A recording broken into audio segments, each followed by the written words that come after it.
नमस्ते। मेरे साथ प्रोफेसर अभय दुबे और अभय भाई इस समय तो मतलब जिसको कहते हैं ना, नेशनल इंटरनेशनल प्रादेशिक राष्ट्रीय जो भी बात करिए, वो हम्म। ईरान इजराइल अमेरिका युद्ध के ही है, क्योंकि हम सब प्रभावित हो रहे हैं। पहले हो रहा था ना, हमसे क्या मतलब, आज गैस जी। की किल्लत हुई गई है, कहीं बाहर जाए, बहुत सी किल्लतें हैं। हम्म। मैं सबसे पहली बात इसलिए कि कल वहां पे मैंने भी एक कुछ किसी से बातचीत की, वहां की बहुत से वीडियोज आए। अलविदा की नमाज बोलते हैं, फ्राइडे नमाज वहां पे हुई।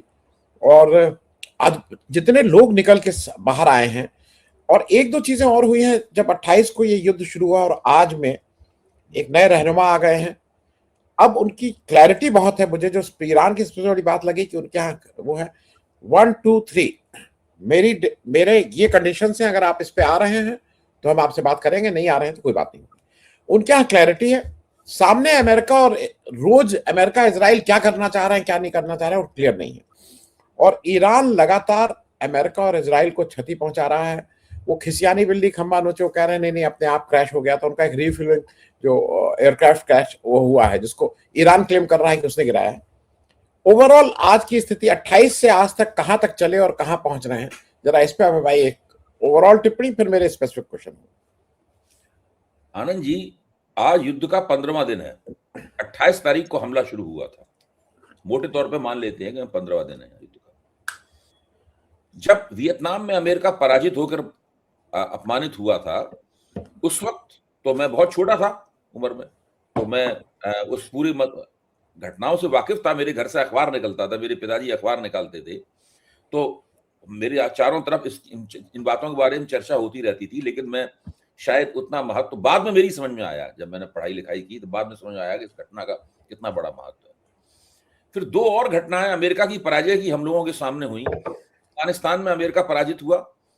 जिस अफगानिस्तान में जितनी बुरी तरीके से उसको मिलिट्री डिसग्रेस बोलते हैं, उस तरीके से अमेरिका वहां से आया। और उससे पहले इराक में पराजित हुआ अमेरिका। अमेरिका इतनी बड़ी ताकत होने के बावजूद 3 बड़े युद्धों में पिछले मैं कहूंगा करीबन 65-70 साल में पराजित हो चुका है अमेरिका। 3 बड़े युद्धों में पराजित हो चुका है। हम इनमें से तीनों घटनाओं के, हम और आप जिस उम्र के दौर में हैं, तीनों घटनाओं के हम लोग साक्षी रहे। लेकिन इस तरीके से नहीं रहे जिस तरीके से इस घटना के साक्षी हैं जो कि घटित हो रही है इस वक्त हमारे सामने। वियतनाम में अमेरिका वर्षों लड़ा, अफगानिस्तान में वर्षों लड़ा, इराक में वर्षों लड़ा। यहां 15वां दिन है केवल। बरस तो छोड़ दीजिए, महीना भी बहुत दूर है। महीना गुजारना भी मुश्किल हो रहा है अमेरिका और इजराइल को। और स्थिति यह है कि वो लोग, खासतौर से अमेरिका, इजराइल तो अभी नहीं, इजराइल की तरफ से संकेत नहीं आए हैं, लेकिन जो संकेत आए हैं और बड़े स्पष्ट संकेत हैं, उससे साफ जाहिर है कि अमेरिका इस युद्ध से किसी तरीके से निकलने की जुगाड़ में है। किसी तरीके से बेइज्जती बेइज्जती तो होनी तय है, न्यूनतम हो। जैसे होती नहीं, घाटा होना तय है, न्यूनतम हो, नुकसान होना तय है लेकिन न्यूनतम हो। तो बेइज्जती होना तय है, लेकिन बेइज्जती न्यूनतम होनी चाहिए। इस कोशिश में अमेरिका लगा हुआ है। उसकी वजह यह है कि पेंटागन ने, अमेरिकी युद्ध मंत्रालय ने स्पष्ट रूप से डोनाल्ड ट्रंप से यह कह दिया है कि हम लोग इस युद्ध को न जीत सकते हैं, जीत सकना तो छोड़ दीजिए, हम लोग इस युद्ध को बहुत ज्यादा चला भी नहीं सकते। क्योंकि मिसाइलों के जो इंटरसेप्टर्स होते हैं, सॉरी, ड्रोन्स के और मिसाइलों के जो इंटरसेप्टर्स हैं, एक मिसाइल को इंटरसेप्ट करने के लिए 2 मिसाइलें चलानी पड़ती हैं। अमेरिका की एक मिसाइल है टॉम हॉक इस काम के लिए, दूसरी है थर्ड। ये 2 मिसाइलें चलानी पड़ती हैं। इन मिसाइलों का जो स्टॉक है, भंडार है, वो अमेरिका में कम पड़ गया है। और जो विशेषज्ञ हैं उन्होंने मुझे बताया है कि ईरान का मिसाइलों का प्रोडक्शन अमेरिका से कहीं ज्यादा तेज है और सस्ता है। अमेरिका का मिसाइलों का प्रोडक्शन धीमी गति का है, तो मिसाइलों की प्रकृति अलग तरह की है और बहुत महंगा है। ये स्थिति है। मैं अब और ज्यादा आंकड़ों में नहीं जाऊंगा, कार्यक्रम का समय सीमित होता है। ऐसी स्थिति में अब डोनाल्ड ट्रंप की समझ में आ रहा है कि उन्होंने बहुत बड़ी गलती कर दी है। जाहिर है, अमेरिका का राष्ट्रपति है, डींगे मारता ही रहेगा, धमकियां देता ही रहेगा, कुछ हमले भी करता रहेगा, ये सब करेगा, ये भी चलेगा। लेकिन हर चीज, उनका हर कदम अब इस तरीके से उठाया जाएगा ताकि किसी तरीके से बाहर निकलने का रास्ता मिले। युद्ध से एग्जिट पॉलिसी टटोल रहे हैं लोग। और ईरान के नए सर्वोच्च नेता, जिन्हें उनके पिता की हत्या के बाद में उस गद्दी पे बैठाया गया, मुश्तबा खामेनेई। मुश्तबा खामेनेई ने क्या किया, ये आज समझने की बात है। आपने अपनी भूमिका में इस बात को अभी जिक्र किया इसका। मुश्तबा खामेनेई ने पहला संदेश सुप्रीम लीडर बनने के बाद जारी किया। इस संदेश के 2 हिस्से। ये 12-13 मिनट का संदेश था। वो खुद टीवी पे नहीं आए, उनका संदेश पढ़ा गया, उनकी आवाज के लोगों ने सुनी, उनका चेहरा नहीं देखा उन लोगों ने। इससे वेस्टर्न मीडिया ने यह भी प्रचार किया कि वो घायल है, इसीलिए टीवी के सामने नहीं आए, वरना पता लग जाता लोगों को कि घायल है। जबकि ये सब इस तरह की बात है नहीं, बल्कि ये तो इस तरह का वितंडा चलता ही रहता है। तो उन्होंने संदेश जो दिया, उस संदेश के 2 हिस्से थे। उसका पहला हिस्सा था 6-7 मिनट का, ये 12 से 13 मिनट का संदेश था, और बाकी हिस्सा था 5 या 6 मिनट का। पहले 6 मिनट में मुश्तबा खामेनेई ने ईरान के लोगों को, अपनी जनता को और सारी दुनिया को बताया कि अमेरिका ने ईरान के खिलाफ पिछले 40 वर्ष में कौन कौन से अपराध किए। उन्होंने पहली बात ही बताई कि भाई आपने हमारे पिता की हत्या की, सबसे शीर्ष में तो उसने यही रखा, ईरान के सर्वोच्च नेता की आपने हत्या की। आपने ईरान के वैज्ञानिकों की हत्या की। आपने ईरान के ऊपर पहले दिन से आज तक लगातार तरह तरह के आर्थिक प्रतिबंध लगाए। आपने इजराइल को गैर कानूनी रूप से, गलत तरीके से, अमानवीय तरीके से उसका समर्थन किया। आपकी सेनाओं ने अरबों की जमीन पर कब्जा कर रखा है। ये सारी बातें उन्होंने गिनाई, और ये गिनाने के बाद तुरंत फिर वो उस बात पर आ गए जिसने अमेरिका को हिला दिया पूरा। वो मैं आपके सामने रखना चाहूंगा। वो बात क्या है? वो बात यह है, उन्होंने अमेरिका के सामने युद्ध खत्म करने के लिए 3 शर्तें रखी। पहली शर्त उनकी ये थी कि मिडिल ईस्ट में, मध्य पूर्व में जितने भी अमेरिकी फौजी अड्डे हैं, उनको 30 दिन के अंदर खत्म किया जाए। 30 दिन खत्म होने पर एक भी अमेरिकी सैनिक मिडिल ईस्ट की धरती पर नहीं दिखना चाहिए। और अगर ये नहीं किया गया तो ईरान लगातार उनके ऊपर हमले करता रहेगा, और 30 दिन बाद वो क्या करेगा उसके बारे में कभी मैं बाद में आऊंगा, वो भी उन्होंने साफ किया। मतलब दूसरी शर्त उन्होंने ये रखी कि ईरान के ऊपर जितने भी तरह के प्रतिबंध लगे हैं, चाहे वो तेल के व्यापार पर लगा हुआ प्रतिबंध हो, चाहे वो टेक्नोलॉजी ट्रांसफर के ऊपर लगा हुआ प्रतिबंध हो, चाहे वो उसके बैंकिंग ऑपरेशंस पर लगा हुआ प्रतिबंध हो, ये सारे प्रतिबंध हटाए जाएं। और इसके लिए उन्होंने 60 दिन का समय दिया है। सब बिल्कुल डेडलाइंस हैं। 30 दिन का समय फौजी अड्डे हटाने के लिए दिया है, 60 दिन का समय अमेरिका ईरान के ऊपर लगी जो सैंक्शंस हैं, जो 1979 जब इस्लामिक रेवोल्यूशन हुई तब से चल रही हैं, उसके लिए दिया है। और तीसरी उन्होंने शर्त ये रखी है कि आज तक ईरान को जो आर्थिक नुकसान हुआ है उसकी अमेरिका को भरपाई करनी होगी। और वो आर्थिक नुकसान उन्होंने गणित भी लगाया है अपना। उन्होंने कहा ये $800 बिलियन का आर्थिक नुकसान हुआ है अमेरिकी प्रतिबंधों से, और अमेरिका ने हमारे ऊपर युद्ध थोपे हैं उससे हुआ है। उन्होंने कि अगले 10 साल में अमेरिका को ये गारंटी करनी पड़ेगी कि अगले 10 साल में हमको कम से कम $500 बिलियन का पेमेंट हो, भुगतान हो। और उन्होंने कहा कि अगर आपने ये नहीं किए तीनों काम, यानी 30 दिन में आपने अपने फौजी अड्डे नहीं समाप्त किए, यानी 60 दिन के अंदर आपने हमारे ऊपर से सारे प्रतिबंध नहीं हटाए, और 10 वर्ष में आपने अगर हमें $500 बिलियन का भुगतान नहीं किया है और उससे पहले उसकी गारंटी नहीं दी, तो हम 3 काम करेंगे, उन्होंने कहा। और यही 3 काम है। इस ट्रंप की फूंक सरक गई है। शर्तें तो कोई भी रख सकता है, लेकिन उन शर्तों के अनुपालन के लिए, उनको फोर्स करने के लिए उन्होंने क्या चीज बताई है? उन्होंने कहा कि अगर आपने ये नहीं किया तो हम रूस और चीन के साथ में एक बचाव की फौजी संधि एक्टिवेट कर देंगे।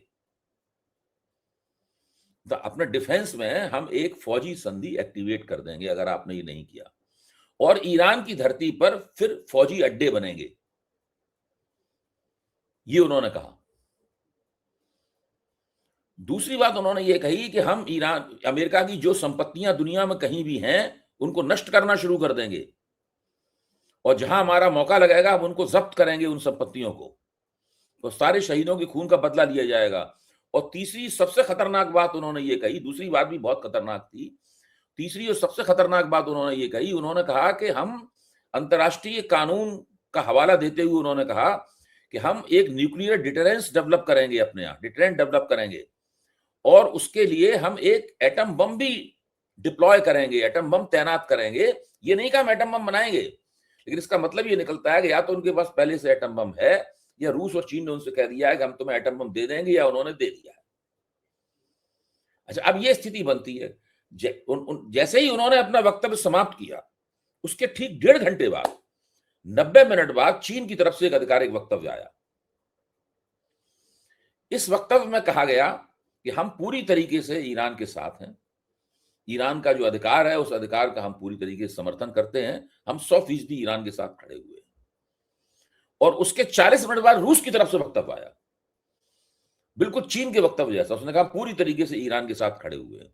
तो अब दुनिया में क्या हो गया है इस घटना के बाद? दुनिया में रूस, चीन और ईरान की एक एक्सिस, एक पूरा समीकरण उभर आया है, जो अमेरिका, इजराइल और यूरोप के समीकरण के मुकाबले है। इस वक्त क्या है? यूरोप, अमेरिका और इजराइल, और उसमें आप भारत को भी जोड़ दीजिए दुमछल्ले की तरीके से हैं। इसके मुकाबले ईरान, रूस और चीन का एक समीकरण खड़ा हो गया है। इसमें तुर्की वगैरह भी शामिल है, इसके अंदर ओमान भी शामिल है, और भी कंट्री शामिल है, लेकिन ये 3 बड़े, ईरान तो युद्ध कर रहा है और बाकी 2 बड़ी ताकतें हैं, ये शामिल हैं।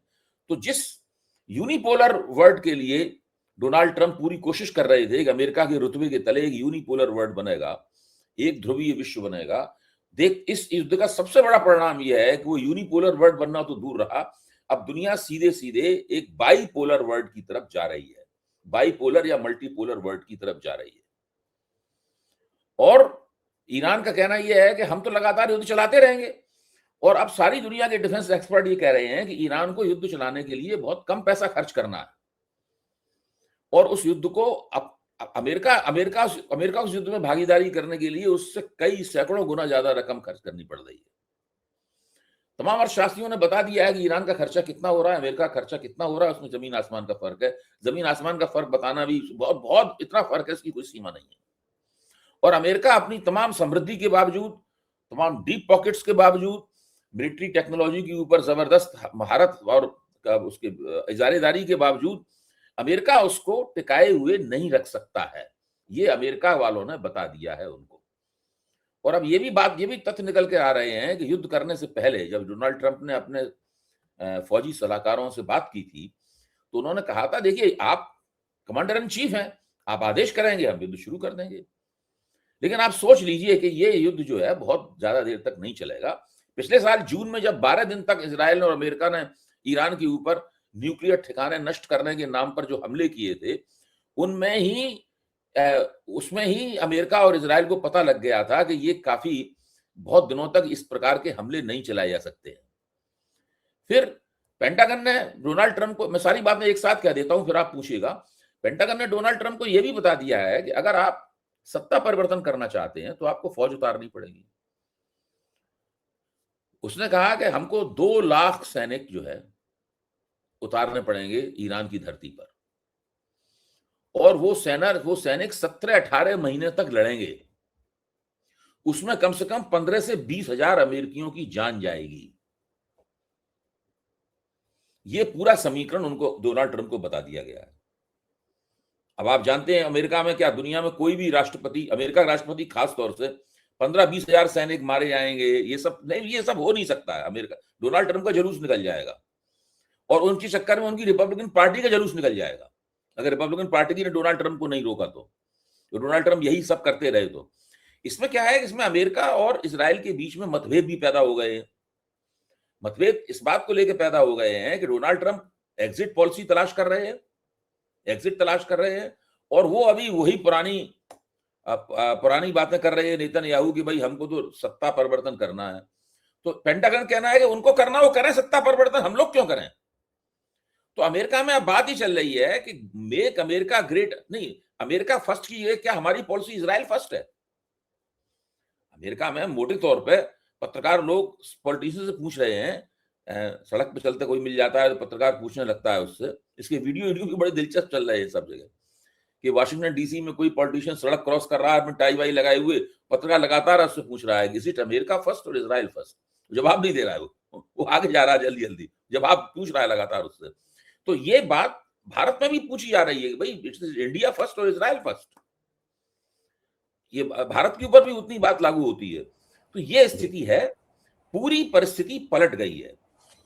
अमेरिका कह रहा था पहले, डोनाल्ड ट्रंप कह रहे थे कि सरेंडर कर दीजिए वरना निश्चित मृत्यु आपकी प्रतीक्षा कर रही है। ईरान का कहना है सरेंडर कर दीजिए वरना निश्चित पराजय आपकी प्रतीक्षा कर रही है।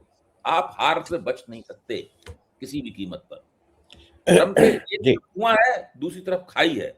अगर उन्होंने मुश्तबा खुमैनी की शर्तें मान ली और उन शर्तों के आधार पर भी 30 और 60 दिन का समय दिया, बातचीत करना शुरू कर दी, तो अमेरिका के हाथ से मध्य पूर्व की दादागिरी जो है वो पूरी तरीके से निकल जाएगी और उसी के साथ दुनिया में उसका जो प्रभुत्व है उस पर बहुत बड़ा डेंट लगेगा। और अगर उसने वो शर्तें मानने से इनकार कर दिया अमेरिका ने, तो वो अमेरिका को ऐसे युद्ध में धकेल देगा जिसमें 10-15 दिन के अंदर ही वो हार जाएगा, 1 साल भी नहीं लगेगी।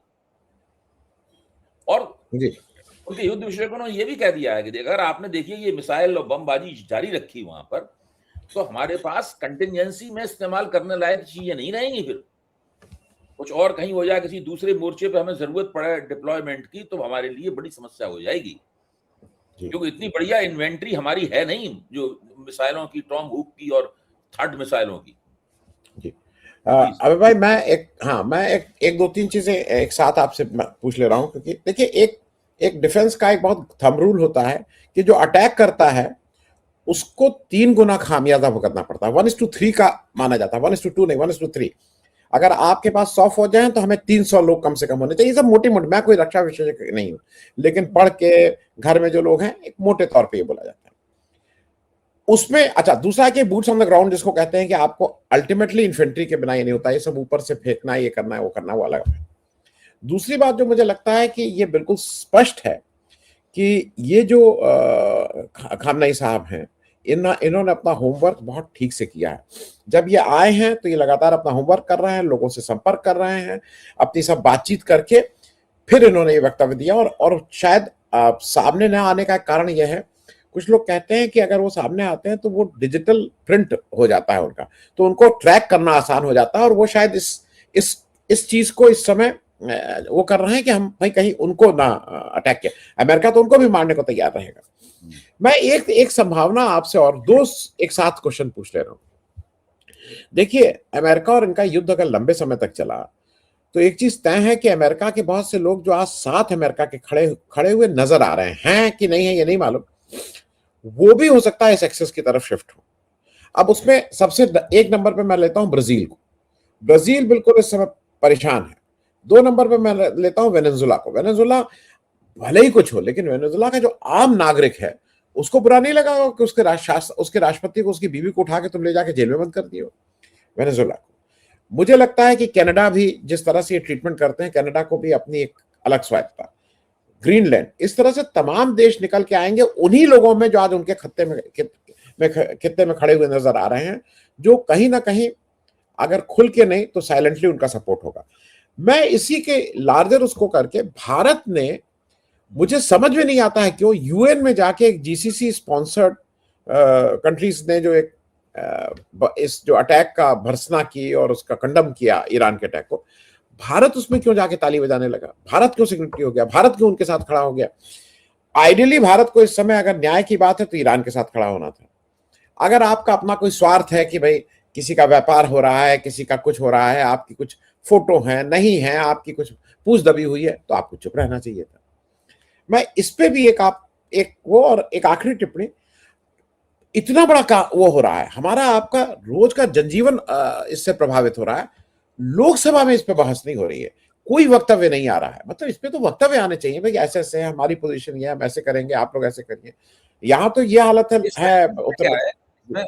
इस युद्ध की शुरुआत से पहले ही अमेरिका, भारत ने ये इस तरह के बहुत सारे संकेत दे दिए थे, प्रधानमंत्री ने, विदेश मंत्री ने और सबने, कि वो डोनाल्ड ट्रंप के सामने कुछ बोलने वाले नहीं है और वो हर हालत में डोनाल्ड ट्रंप की दाईं तरफ रहना चाहते हैं, चाहे कुछ हो जाए, चाहे थोड़ी बेइज्जती हो जाए, कुछ हो जाए, नुकसान हो जाए, डोनाल्ड ट्रंप की तरफ। और वो इस मामले में नुकसान फायदे की गणना नहीं करना चाहते।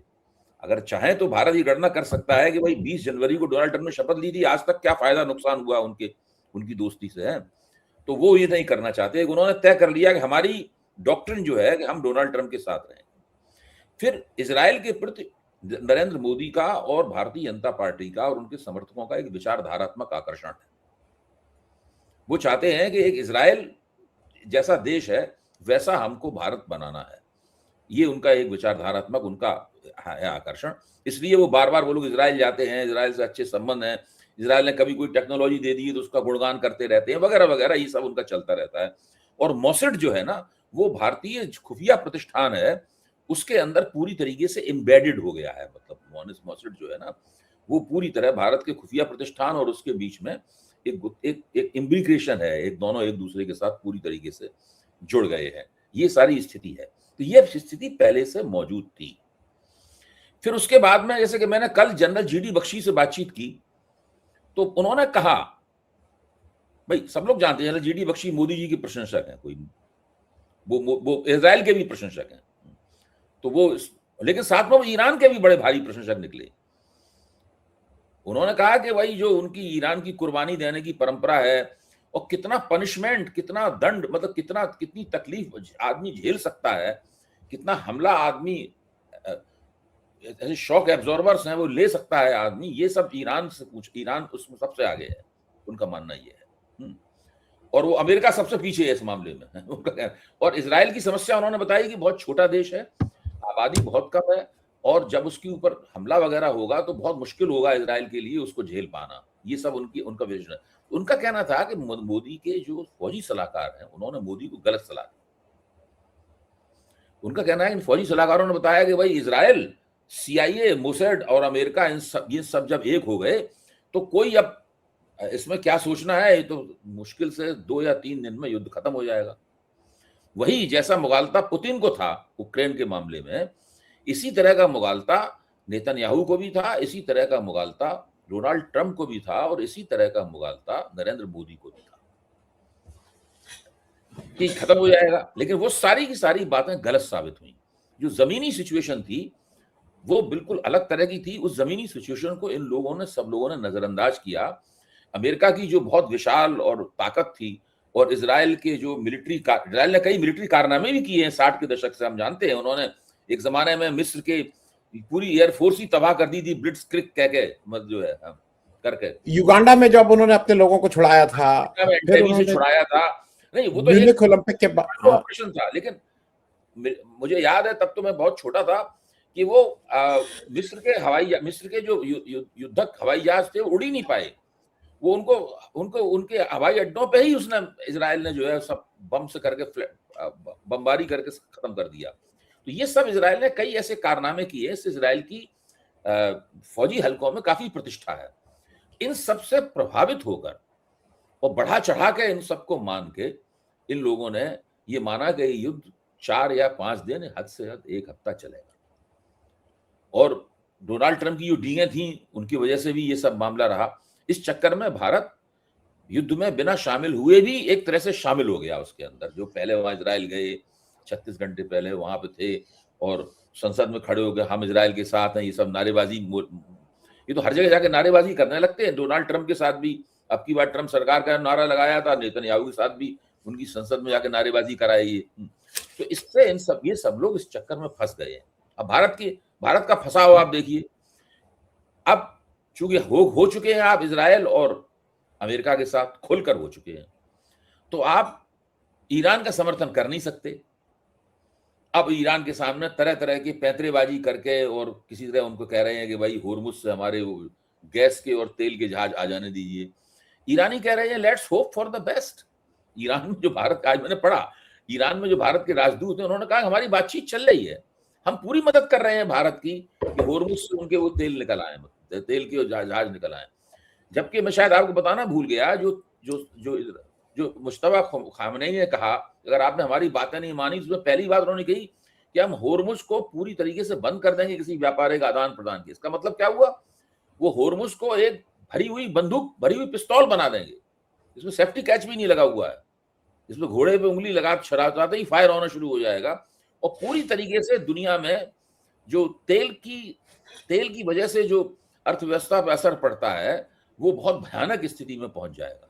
ये 15 दिन अबे भाई वो भी बता दीजिए कि उन्होंने ये भी उसके साथ, ईरान की शर्त है कि एक ही शर्त है, इजराइल की एम्बेसी बंद करो, इजराइल की एम्बेसी बंद करो, तब हम तुम्हें कुछ रिलैक्सेशन दे सकते हैं। ये भी इंपॉर्टेंट है। हाँ, तो वो ये जो आप कह रहे हैं, ये सब देखिए, युद्ध उन्होंने शुरू किया था, 13 दिन के अंदर अंदर, आज 15वां दिन है युद्ध, उन्होंने 13 दिन के अंदर अंदर ईरान उनके सामने शर्तें रखने लगा है, और इन शर्तों को मान लेने का मतलब होगा कि ट्रंप का सरेंडर हो जाएगा। भाई ट्रंप जो है ना, एक तरह से हथियार डालते हुए नजर आएंगे।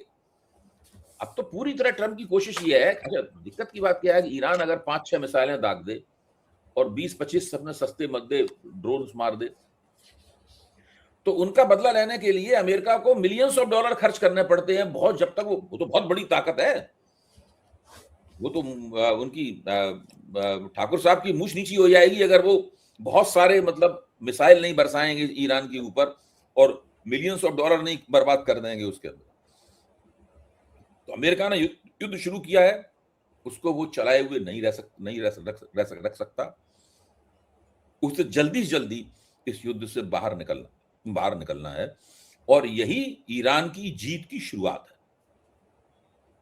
जी जी, मैं एक चीज इसलिए क्योंकि वो उससे रिलेटेड है, और एक हाल के दिनों में राहुल गांधी जी ने पिछले 4-5 साल में, क्योंकि शायद उनकी समझ ठीक है, वो दुनिया में अगर घूमते हैं तो ग्राउंड रियलिटी समझ में आती है, उन्होंने फिर कहा है कि ये युद्ध अभी खत्म हो, कल खत्म हो, परसों खत्म हो, India is in for a crisis, और वो एनर्जी क्राइसिस और लार्जर इश्यूज को कह रहे हैं, और कह रहे हैं भारत इसमें बात नहीं कर रहा है, हम लोग आपस में बातचीत नहीं कर रहे हैं। आपको क्या लगता है कि ये जो राहुल गांधी जिस तरह की एक चेतावनी दे रहे हैं कि भाई आप कम से कम अपनी समस्याओं को पे तो बात करना शुरू करिए, सोल्यूशन क्या हो, और हम बिल्कुल शुतुरमुर्ग की तरह मुंह अंदर किए हुए हैं। उत्तर प्रदेश में यह है कि अगर आपने कहा भी कि गैस की किल्लत है तो आपको जेल भेज देंगे, क्योंकि उनका कहना यह है सरकार का कि यहाँ कोई किल्लत नहीं है, और ये जो कह रहे हैं कि किल्लत है वो सब र्यूमर फैला रहे हैं। आप कहीं चले जाइए किल्लत है भाई, आप रेस्टोरेंट से लेके कहीं चले जाइए, सब जगह किल्लत है, लेकिन सरकार कहती है कि आपने अगर मुंह से ये निकाला कि किल्लत है तो फिर आप राष्ट्रद्रोह कर रहे हैं। अबे भाई इस पे ये सरकार तो झूठ और दमन का मिश्रण पेश करती है। इस सरकार के पास हर चीज के लिए एक ही तरीका है हर संकट से निपटने का। पहली बात तो वो झूठ बोलती है कोई संकट नहीं है, सब कुछ ठीक चल रहा है, मोदी जी के नेतृत्व में ठंडी हवा चल रही है और हम सब लोग गाना गा रहे हैं, जब चली ठंडी हवा, ये गाना गा रहे हैं। तो ये मोदी जी का हथकंडा है। और जो फिर भी विरोध करने की बात करता है, तथ्यों को पेश करता है, संघर्ष करता है, प्रतिरोध करता है, सरकार के झूठ को बेनकाब करता है, तो उसके खिलाफ दमन होता है। अब जैसे एक बहुत बड़ा चैनल है 4 PM, उसको राष्ट्रीय सुरक्षा का खतरा करके इन लोगों ने बंद कर दिया। उसका हम लोगों को जिक्र करना ही चाहिए, क्योंकि वो आफत हम में से किसी के ऊपर भी कभी भी आ सकती है। तो स्थिति ये तो इनका पुराना हथकंडा है, लेकिन ये हथकंडा चलेगा नहीं, क्योंकि जो रेस्टोरेंट इंडस्ट्री है भारत की, वो बहुत बड़े पैमाने पर, जब कोई छोटा सा ढाबा नुमा रेस्तरां भी खुलता है तब भी उसमें 10-12 लोगों को रोजगार मिलता है। बड़े रेस्तरां, बड़े होटलों में बहुत बड़े लाखों करोड़ों लोगों को उसमें रोजगार मिला हुआ है। ये सारी इंडस्ट्री स्लो डाउन अगर बंद नहीं होगी तो ऐसी स्थिति में पहुंच जाएगी जहां उन्हें बहुत से लोगों को निकालना पड़ेगा, रोजगार भी खत्म होगा। बड़े पैमाने पर जो इसमें से जो टर्नओवर, जो अर्थव्यवस्था योगदान होता था, ये सारा योगदान होगा। स्टॉक मार्केट की क्या हालत है हम देख ही रहे हैं, निफ्टी भी पिट रही है, सेंसेक्स भी पिट रहा है, और ये सारा का सारा युद्ध के कारण हो रहा है।